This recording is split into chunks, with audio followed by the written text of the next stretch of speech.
Bonjour monsieur, je m'appelle Michael et je travaille pour Microsoft. Nous avons découvert que votre ordinateur personnel est infecté par plusieurs virus qui peuvent mettre en danger vos données personnelles et bancaires.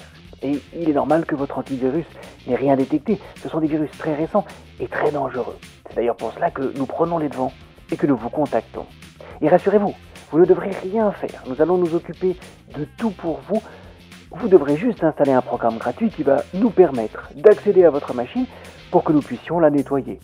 Et nous allons vous guider pendant tout le processus d'installation, vous allez voir, c'est très simple. En effet, je me suis fait appeler par des fraudeurs.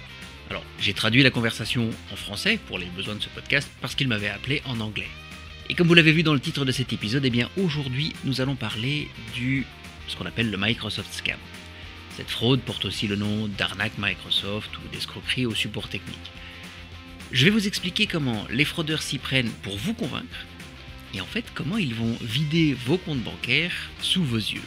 Bonjour, je suis Alexandre Pluvinage et je suis très heureux de vous accueillir à l'écoute du podcast Le Fraudeur, le Hacker et vous. Le podcast est disponible sur la plupart des grandes plateformes de podcast telles que Apple Podcasts, Google Podcasts ou encore Spotify.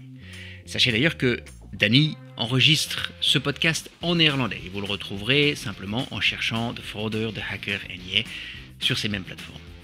N'oubliez pas non plus que vous pouvez vous abonner afin de ne rater aucun des prochains épisodes. Vous pouvez aussi parfois laisser un commentaire. Certaines plateformes le permettent, malheureusement pas toutes. En tout cas, vous pouvez aussi noter l'épisode. Sachez que cela nous aide à promouvoir notre travail. Les épisodes sont gratuits, nous ne gagnons pas d'argent avec ces podcasts. En fait, nous le faisons car il nous semble important d'informer le plus de gens possible afin d'éviter des drames financiers, ce qui arrive malheureusement tous les jours.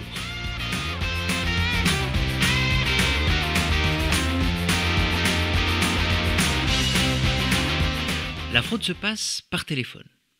Jusqu'à présent, les fraudeurs utilisent principalement les lignes fixes, mais finalement rien ne les empêche de vous appeler sur votre portable. Et dans la grande majorité des cas, la voix a un accent indien et vous parle en anglais. Alors on vous explique que votre ordinateur est infecté par un virus et qu'on va vous aider. Vous êtes sur Mac ? Pas de souci. Le service fonctionne aussi pour les ordinateurs Apple. Mais alors c'est pas très logique. Pourquoi est-ce que Microsoft appellerait pour un Mac ? En fait, c'est pas grave pour eux. Ils veulent juste prendre le contrôle de votre machine. Et si vous les laissez faire, ils vont installer leur programme sur votre Mac ou sur votre PC. La suite, c'est la même. Mais restons sur le PC. C'est quand même là que ça se passe le plus. On vous explique qu'il faut intervenir rapidement pour éviter de perdre de l'argent et pour protéger vos données personnelles. Et ils ont tout prévu. Vous avez un doute ? Pas de souci. Ils vont vous expliquer comment trouver les alertes générées par ce virus. En vous guidant, ils vous emmènent vers une liste de messages d'erreur qui en fait existent sur toutes les machines et qui ne sont pas dangereux du tout. Mais ils vont vous faire croire le contraire. Par exemple, lorsque vous connectez une clé USB sur votre machine, l'ordinateur va la garder en mémoire. Et si vous redémarrez ensuite votre PC, eh bien, il va regarder si cette clé est connectée à la machine pour y accéder plus rapidement. Si elle n'est pas connectée, le programme montre une erreur. Mais c'est sans conséquence. En fait, des messages comme ça, il en existe parfois des centaines. Évidemment, quand on ne sait pas ce que c'est et que la personne au téléphone vous aide à vous inquiéter, vous avez vite fait de leur donner la mauvaise interprétation. Et une fois qu'ils vous ont emmené dans leur histoire, eh bien, ils vont vous faire installer un programme qui leur permettra d'accéder à votre machine à distance, soi-disant pour la nettoyer. Encore un doute ? Pas de souci. On vous passe soi-disant à un supérieur. Vous pouvez en fait ainsi monter toute la hiérarchie de l'organisation. À mon avis, on vous passe simplement le voisin dans le call center indien. Et puis vous installez le programme. Alors c'est souvent TeamViewer. Petite parenthèse d'ailleurs sur TeamViewer parce que c'est un programme tout à fait légitime et très pratique d'ailleurs pour accéder à sa propre machine à distance. Et en fait, il n'y a rien de frauduleux dans ce programme. Le danger vient du fait que vous allez donner accès à votre PC à un inconnu via ce programme. Une fois installés, les faux employés de Microsoft vont pouvoir faire tout ce qu'ils veulent sur leur machine et aussi voir tout ce que vous faites. Et là, vous allez me dire, mais comment peuvent-ils accéder à mon compte bancaire puisqu'ils ont aussi besoin de ma carte bancaire et de mon code secret ? Oh, c'est facile. Une fois que la machine propre et soi-disant nettoyée, eh bien, ils vous proposent un antivirus pour une somme ridicule, par exemple 12,50 €. En effet, 12,50 €, c'est pas très cher, alors vous acceptez, mais vous devez payer en ligne, en accédant à votre banque en ligne. Et vous avez certainement compris la suite, vous n'allez pas payer 12,50 €, mais une somme beaucoup plus importante. Parfois, ils vont même vous faire effectuer plusieurs paiements, prétextant que le précédent n'a pas fonctionné, alors on réessaye. Et, faut être honnête, ils installent vraiment un antivirus sur votre ordinateur, d'ailleurs sous vos yeux, mais ce que vous ne voyez pas, c'est que c'est une version gratuite.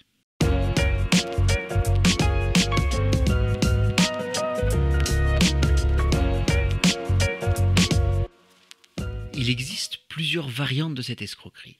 Je me souviens d'une fois où nous avions trouvé toute une série de faux sites de call center sur Internet qui renvoyaient tous vers le même numéro de téléphone. Alors, c'était une fraude évidemment, ça fonctionnait pour Microsoft, Apple, McAfee, Xerox, enfin n'importe quelle machine électronique qui pourrait tomber en panne. Heureusement, on a contacté les autorités, ils ont fait le nécessaire pour bloquer les sites. Il existe aussi une variante qui prend la forme d'une pop-up ou d'une fenêtre surgissante.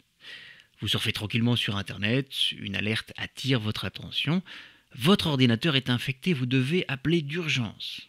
Je vous passe les détails, il y a de très grandes chances que c'est notre copain Mickaël de tout à l'heure qui décroche si vous appelez.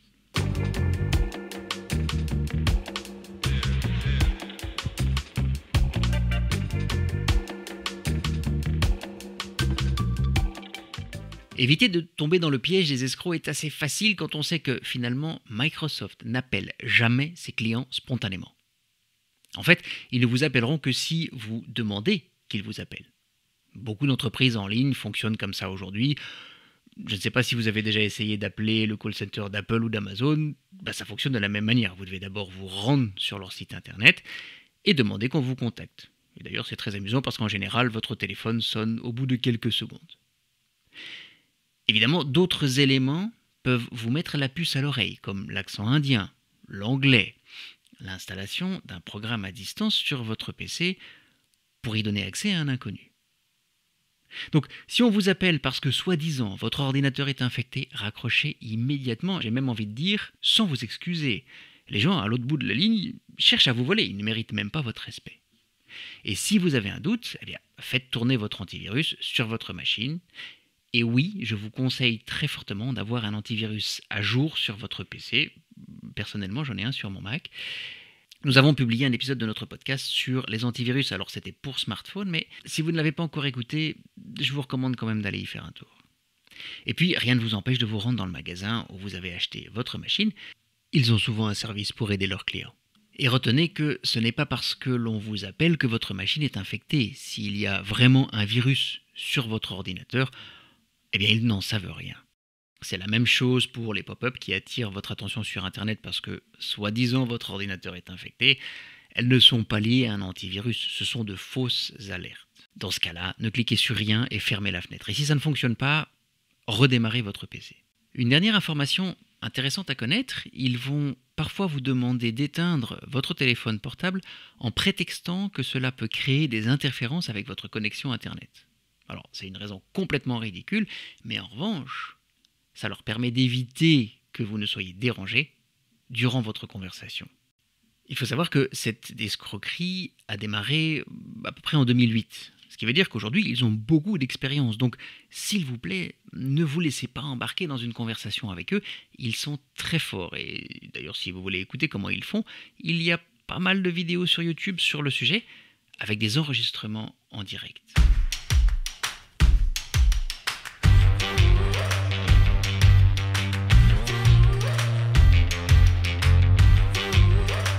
Maintenant, si vous vous êtes laissé convaincre par les escrocs, appelez d'abord votre banque pour les prévenir. Dans certains cas, ils peuvent récupérer les fonds volés. Sachez que certaines victimes sont parfois en conversation pendant plusieurs jours d'affilée avec les fraudeurs, ce qui leur permet de voler plusieurs centaines de milliers d'euros. Donc, je suis très très sérieux, soyez vraiment prudents. Et bloquez aussi votre carte bancaire, par prudence, si jamais vous avez communiqué des informations sur votre carte. Et pour finir, concernant votre ordinateur personnel, je vous recommande quand même de formater votre disque dur et de tout réinstaller sur cette machine. On ne sait jamais ce qu'ils ont laissé derrière eux.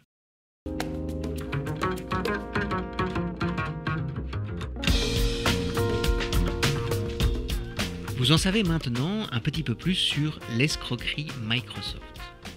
Si vous pensez que certains de vos amis ou membres de votre famille pourraient tomber dans le piège des escrocs, n'hésitez surtout pas à leur partager l'épisode de ce podcast. Parce que même si cette escroquerie fait parler d'elle depuis maintenant plus d'une dizaine d'années, eh bien, elle fait encore des victimes tous les jours. Alors s'il vous plaît, soyez prudents et aidez les autres à l'être aussi. Je vous souhaite une très belle journée et à très bientôt dans le prochain épisode du Fraudeur, le hacker et vous.